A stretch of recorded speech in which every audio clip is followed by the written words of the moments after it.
Tonight, has legal protections come to an end? Tenants fear bills could go through the roof. Some are already struggling. It's a gorgeous flat and we're very, very happy to live here, but at this point, at what cost? And it's not just rent that's set to surge. As of tomorrow, a whole host of daily essentials will go up in price, leaving consumers to feel the squeeze.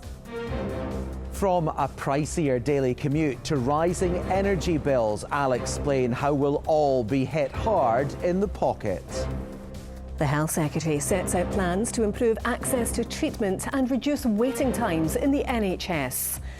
And in sport, after Livingston win their first trophy in 10 years, their manager reveals they're on the brink of new ownership.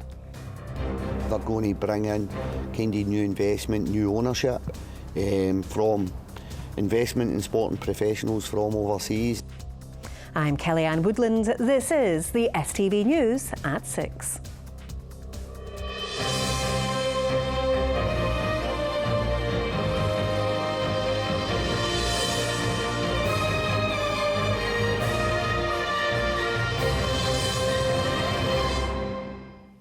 Good evening. Another blow to bills. Rents are predicted to rocket as legal protections for tenants come to an end.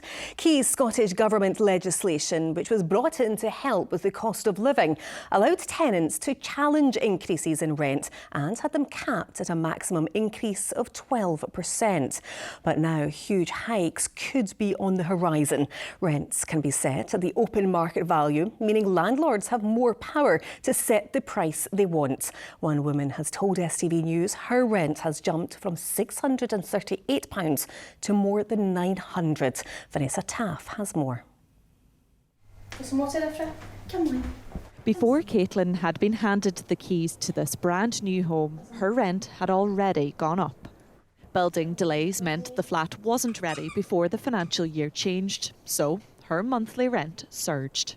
Our rent there went up from £638 up to £847.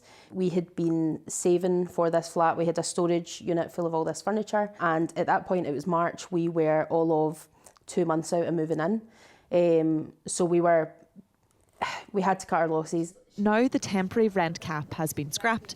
She's just been told the monthly cost of her mid-market flat is going up again, this time to £937. We've moved in under the premise of these being mid-market, affordable living. Obviously, it's a gorgeous flat and we're very, very happy to live here. But at this point, at what cost? Previously, if a tenant wanted to challenge their rent increase, the maximum it would go up was by 12%. But now, if someone is unhappy and they take their case to a tribunal, their rent could actually end up being set at the market value, which could mean the price could be more than what the landlord initially proposed. Fundamentally, renters don't have any other legal protections. We're really working with very minimal tenants' rights, which is really bad because fundamentally both the government and the council have declared a housing emergency. A housing emergency, that's pretty strong language, and at the end of the day, they're choosing landlord comfort. Landlords have welcomed the change. They've faced spikes in inflation and soaring repair costs during the time of the cap. It's in no landlord's interest for tenants not to be able to afford their rent. So we need to be cognisant of how it can increase in line with market conditions, and importantly how tenants can afford to actually pay the rent. The housing bill is making its way through Parliament. The next proposed protection for tenants are rent control zones. That would see the local council setting rental rates. If a landlord wants to raise their rents, they have to justify how they do that. And I think that what we've tried to do is protect, obviously, renters in the last couple of years. And obviously, we extended that for a year with the adjudication and so on. We remain committed, as I said, to the rent controls going forward. Until those control zones come in, renters like Caitlin will be hoping they won't be facing further increases beyond their means. Well, Vanessa joins us now. And Vanessa, you've been covering Scotland's housing emergency for some time now. What are renters telling you about the end of the safety net?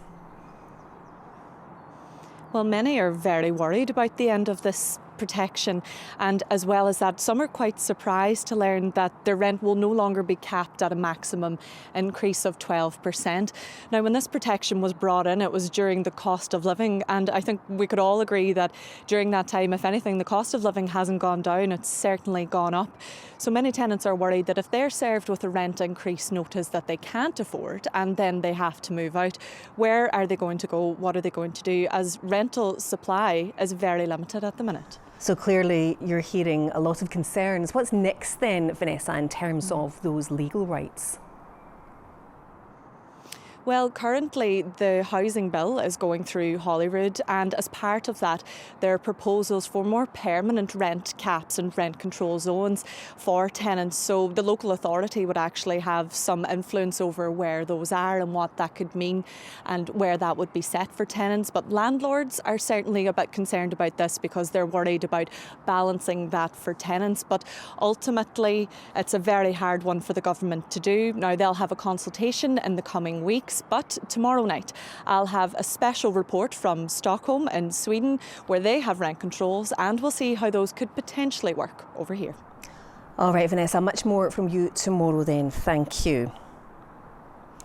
Now, tomorrow marks the start of the new financial year, but it will also pile more pressure on the cost of living.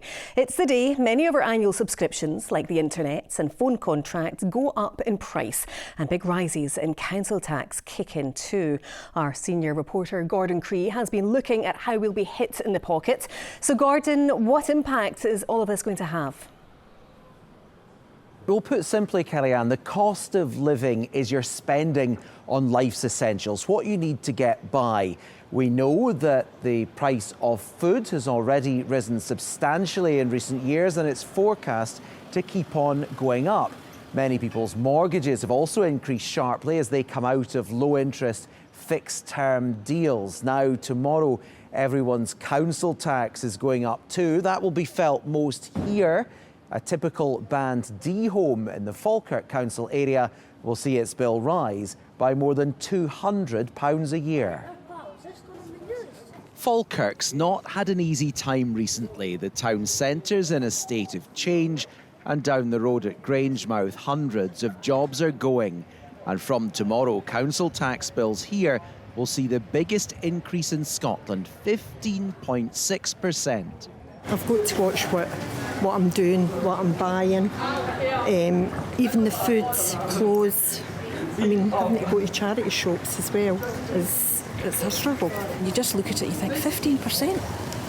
It's shocking, absolutely shocking. Why haven't they been able to manage the money? Other places have been. I've got friends in other places 8%, 7%, 6%. Why is it 15 in Falkirk? I don't object with the council tax going up, but I'd like to see where it's actually getting spent, you know, and the stuff that's getting spent, because it just seems to be everything's getting cut back, you know, all the time. For motorists, costs are going up too, with increases in the price of road tax. Drivers of electric cars will be paying it for the first time as the exemption for them is scrapped. And that sparked fears people may be put off from making the switch. If people are undecided about something, then they'll make their own perceptions. And, a zero tax label, a zero label on anything is an incentive. Whether it factors into the big picture or not is another matter. But it does factor into people's decision making, consciously and subconsciously. On top of those changes to council tax and car tax, there's more pain if you take the train. ScotRail fares are going up by nearly 4%. Cooking, heat and light get more expensive, with the energy price cap rising 6.4%. The TV licence increases by nearly 3%, while broadband and phone deals are seeing rises of around 6 to 7%, depending on who you're with. This money expert says it's important not to just sit back and let our subscriptions renew automatically. You should be checking your deals every year. Every time they're coming up for renewal, put a thing on where you check them out, and there'll be deals that you can get. So make sure you're checking out what deals you have. Should you be changing your provider? But something we also forget to do is to call our provider and ask for a discount. It's two-way. They're having a customer out of you. You should be asking them for the best deal as well. With average wage rises falling short of the price increases, that advice may be more timely than ever. Gordon Cree, STV News. The Health Secretary insists a £200 million investment will reduce waiting times in the NHS. Neil Gray set out plans to improve access to treatment and ensure no one is waiting longer than a year for treatment within 12 months. Opposition parties have described the operational improvement plan as full of recycled ideas. Our political correspondent Ewan Petrie reports. At this centre, clinicians direct people to the right care in the right place at the right time. The aim is to provide quicker treatment and ease pressure in emergency departments struggling to meet demand. It is really heartbreaking at times to see people give their all and not be able to deliver the care that we would want to. So are you beginning to see the benefits of this from the other side as well in the emergency department? We are beginning to see the benefits, and certainly we really are at the foothills of this. You know, it's something that I think in the future we need to expand much more. And to be honest, the situation in the emergency department is so challenging and stressful. We really do need to have these alternatives. Staff here speak to more than 200 patients every day, similar to the number attending an emergency department. We're actually starting to see a significant improvement with regard to these long waits. They're still not where we want them to be. Flow navigation centres only been in place really since November, but over the winter during the flow season, for instance, we've seen a large number of patients who would have come by ambulance, for instance, perhaps to join an ambulance queue actually being looked after in their own homes. The Health Secretary wants to create more centres like this to help reduce backlogs more quickly. The operational improvement plan also includes proposals for radiology appointments 7 days a week. And it aims to launch an app for health and social care by the end of this year.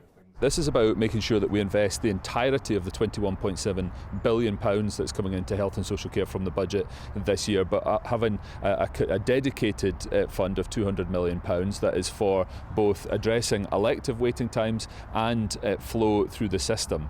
So there's £100 million for each, and we believe that's going to make a demonstrable difference. Doctors want the focus to be on the workforce. We need massive reform in the NHS in Scotland. We all know that it's not sustainable in the current form, and this plan is really tinkering around the edges, and it's not going to bring around the scale of change that we require in the NHS in Scotland. The Health Secretary will publish 2 more plans on the future of the NHS before the summer. Ewan Petrie, STV News. A climber has died and another is seriously injured after falling from Ben Nevis. Rescue teams were called to reports of 2 men injured in the Moonlight Gully on Saturday night. A 30-year-old was taken to hospital after making his way down the hill, but searches for a second man were called off due to the weather. Rescuers returned yesterday morning and the body of a 22-year-old man was recovered. Friends of schoolboy Amen Teklai have joined members of the Eritrean and Ethiopian community in Glasgow for a prayer service ahead of his funeral. 15-year-old Amen was found with fatal injuries on the city's Clarendon Street earlier this month. 3 teenagers have appeared in court charged in connection with his death. A service for Amen took place in the city's Kinning Park before his body is flown back to Ethiopia. I wouldn't say it's closure, but the community's been mourning since Amen died, and today it's important for the boys to be able to say goodbye to him and to be here with other people that feel the same way as they do. Donald Trump has labelled protesters who caused damage to his Turnberry golf course as terrorists. The US president added on social media that he hoped they would be treated harshly. A green was dug up and the clubhouse was vandalised. Meanwhile, a 33-year-old man has appeared in court charged with malicious mischief and made no plea. Now, the public are to have their say on the number of taxis on the streets of Glasgow. The city is currently the only in the UK with a cap on the number of private hire and black cab licences. App booking service Uber say the cap should be scrapped to help increase city centre footfall, but taxi firms say it would make it harder for drivers to earn a living. Tara Fitzpatrick has been finding out more. It's one of the simplest ways to get around the city, but the number of taxis on the streets of Glasgow has long been a cause for complaint, especially late at night. I stood at this very spot and I had a taxi cancel on me 8 times. See, when I book it, it takes ages. Like outside on the street, outside the clubs. So maybe just let's lower the number of taxis on the street and increase the number of taxis that are on the phone. Glasgow is the only city in the UK to operate a licence cap on the number of black hack taxis and private hire cabs. But a public consultation could now see that scrapped. I think it's important we get a feedback from the public regarding the availability of taxis out there and private hire cars. For me, I think it would be dangerous to maybe just reopen it up completely and allow the likes of app-based companies to flood the market. Since 2019, the number of black hack taxis and private hire cabs has fallen by over 500. The private hire cap is currently at the limit, meaning over 600 bids for new licences have been rejected over the past year. But the number of black hacks is currently below the limit. I think it's really important that anything that can be done to increase access to the city, and particularly to increase egress out of the city after dark, is vital. On a busy night in the city centre, securing a taxi home can be a struggle, and that's why hospitality bosses would like to see the licence cap lifted. But it's not the only problem facing the nighttime economy. Since the COVID pandemic, consumer habits have changed, and a recent study showed that almost half of young people in the UK are opting to drink less alcohol. Taxi firms say that that's also having an impact on demand for their services. But we would think that lifting of the cap would be entirely the wrong move. There is a cost of living crisis, there's no doubt about that. And since the pandemic, what people do and where they socialise and how they spend their money has become very much different. So the lack of footfall is down to a whole load of other reasons which come way before a lack of transport. It's really hard to make a living out of it. You can see sometimes you have to be in the queue, in the rank for 40, 50 minutes, sometimes 1 hour. I mean, people always say, oh, I can't get a taxi, but it's only at peak times. It's only like, at midnight or, when there's a big thing, and the rest of the time we can't find anywhere to park. Issuing out more of the licensing will cause a lot of disruption as well in terms of not making enough money for themselves. Ride-hailing app Uber is leading the calls for the cap to be axed. We've got to remember that the city is bringing back the Commonwealth Games in 2026, and we've got to make sure when there's a huge influx of people coming into the city that their first impression of Glasgow is one that is Glasgow is going places and is on the move. The consultation will be open until May before councillors decide how best to keep Glasgow moving. Tara Fitzpatrick, STV News. All right, let's get your sport now with Rahman and a lot going on at Livingston. Absolutely, Kellyanne, both on and off the pitch. Now, some Livy fans might be forgiven for having a sore head today. They ended a 10-year wait to win a trophy yesterday. More on that. Also, more on potential investment in the club. Now, the club has been in talks over potential investment. We've been speaking to the manager, David Martindale, today, and it appears a takeover is imminent.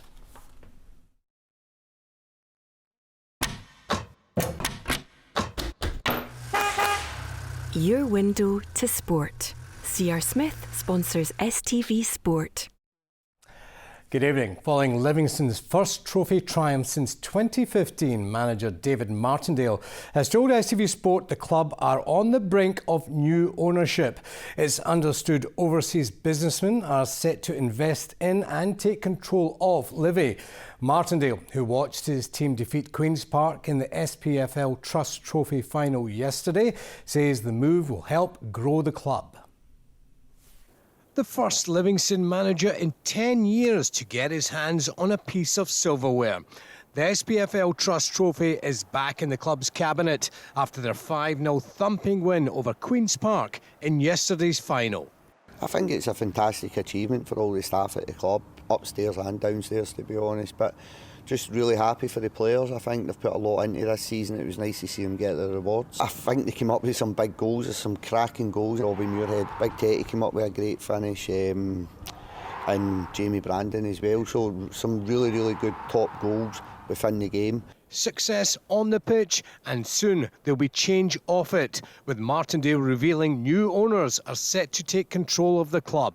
Currently in a period of exclusivity now with investment sport and overseas professionals. So John Ward, John McElvogue, Dave's kind of been keeping me up to date with that one. They're hopeful that they're going to bring in kind of new investment, new ownership from investment in sporting professionals from overseas. And I think you've got to think outside the box, and you've got to bring outside investment in, because I think that's the only way you're going to grow your club. And could the soon-to-be new owners be in charge of a club playing in the Premiership next season? Following their win over Falkirk last week, Livingston are 8 points behind the Bairns, having played a game less. Ground to make up, yes, but Livy are the form team in the league. They are on a 10-match unbeaten run. Beating Falkirk obviously puts a wee bit more pressure on them. And that's 10 points we've taken from them this year for a possible 12, so it shows you the kind of form we've been on most of the season. But hopefully just concentrating myself, going to try and pick 3 points up against Dunfermline, which I don't think is going to be an easy ask. Will Sinisalo says he's ready for a long run as Celtic #1. With Kasper Schmeichel injured, the goalkeeper made his Premiership debut in 3-0 win over Hearts on Saturday. Daizan Maeda scored twice to take his tally to 30 for the season. Neil Critchley says the result hasn't done too much damage to Hearts' top 6 aspirations. At Rangers, after coming back from 3-1 down to defeat Dundee 4-3, match winner Cyril Dessers says he is proud after scoring his 45th goal for the club on his 100th appearance. Hibernian boss David Gray says his team's focus now is on trying to secure a European place after confirming their spot in the top 6 following their 3-0 win over St Johnstone. Junior Hoylett, Martin Boyle and Kieran Bowie were on the score sheet as Hibs extended their unbeaten run in the Premiership to 15 games. St Mirren are up to 7th following their 5-1 thrashing of Kilmarnock, with Caelan Boyd-Muntz netting a double. The Saints are a point behind Hearts with 2 games to go before the split. Motherwell have dropped to 8th following their 4-1 defeat to Aberdeen. Caroline Weir says Scotland's women's national team is coping with the period of transition as the SFA hunts for a permanent successor to former boss Pedro Martinez Losa. And speaking ahead of the premiere of a documentary about her journey to becoming a star for Real Madrid, Weir says the squad is taking steps in the right direction towards next year's World Cup qualifying campaign. Jamie Borthwick reports. Hitting the big screen ahead of a return to the sporting arena. Galactica, the story of Caroline Weir's journey from Dunfermline to Madrid, received its grand opening in Edinburgh earlier today. But thoughts will soon return to Scotland duty under the interim charge of Michael McArdle. It's been good, obviously, it's a transitional phase for the squad, but that happens in football, all the time. And so I think last camp we made really good steps. Especially that performance against the Netherlands. I think there's a lot of positives to take regardless of the result. We'll just look to build on that this camp, and Germany doesn't really get much tougher than that, but it's one that I know all the players are looking forward to. She'll be inspiring so many young girls around the country. Weir is loving life in the Spanish capital, recently netting the winning goals for Real's first ever women's victory over arch rivals Barcelona. She hopes the documentary can be an inspiration for kids back home. It's probably just for young girls and boys in Scotland to watch, and I know if I was that age and I was going to watch something like this, I'd really enjoy it. So hopefully, young people in Scotland feel the same, especially if they're into football or want a career in sport or whatever it is, or enjoy the story of going from Dunfermline to Real Madrid. I guess that's what I hope for. She's a shining Scottish light on the world football stage, and with another shot at World Cup qualification looming, the Caroline Weir story is far from told yet. Jamie Borthwick, STV Sport. George Horne has signed a contract extension at Glasgow Warriors, while Edinburgh will learn tonight the extent of Duhan van der Merwe's ankle injury. Horne became the club's leading try scorer in the 42-0 thrashing of Lions at the weekend, taking his tally to 55 tries for the Warriors. Van der Merwe came off early in Edinburgh's 38-5 victory over Dragons on Friday night. Meanwhile, head coach Sean Everett has confirmed the club are in talks to sign Scotland international Dylan Richardson. He's really explosive. He's a competitor by nature, which is something that you cannot coach. His work rate is exceptional. When I was coaching at the Sharks, I used him at hooker and I used him in all 3 positions in the back row. So, a good player, and most of all, a good person too. Curling and Scotland made it 3 wins out of 3 at the World Championship in Canada. Following their victories over Austria and Japan, Bruce Mount's Rink defeated Korea 9-3 to maintain their 100% record. The Scots face the hosts tonight.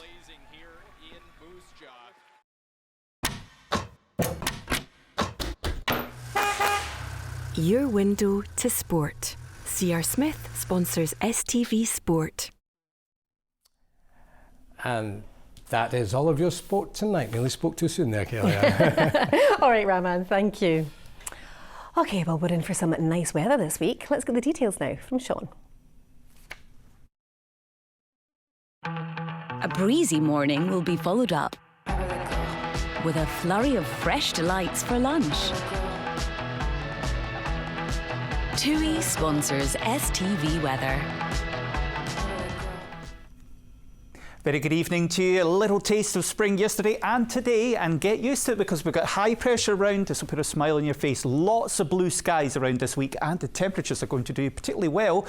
Parts of Argyll, Ayrshire and Glasgow, we could be up to about 17 to 19 degrees in some spots over the next couple of days. And that high pressure is going to be with us through the weekend and also into next week, which means there's going to be plenty of fine and dry weather for the foreseeable, although the daytime temperatures do come down a bit towards the end of the week. For the time being, plenty of clear skies around during tonight. This evening we get to use that extra hour of light. We're really going to notice that over the next couple of days, given the fact we've got lots of blue skies. Now, the weather map today and, well, over the next couple of days is pretty blank. That's great news for you because it just means there's plenty of blue skies. Not such great news for me because, well, I've got to find things to say. However, tomorrow will be a wee bit of a breeze around the west coast, especially across the Hebrides. But for most of us, blue skies, a little bit of high-level cirrus cloud, maybe turning the sunshine a wee bit hazy. But your top temperatures tomorrow, Glasgow, North Lanarkshire, Ayrshire, up to highs of 17 degrees. And they go even higher. It's probably the likes of Lochranach and Kinlochleven, Fort William, where we'll get some of the highest temperatures over the next couple of days, also peaking out Wednesday and Thursday around the likes of Mauchline and Cumnock. So over the next few days, warm in that sunshine, fresher towards the weekend. Bye-bye. TUI sponsors STV Weather.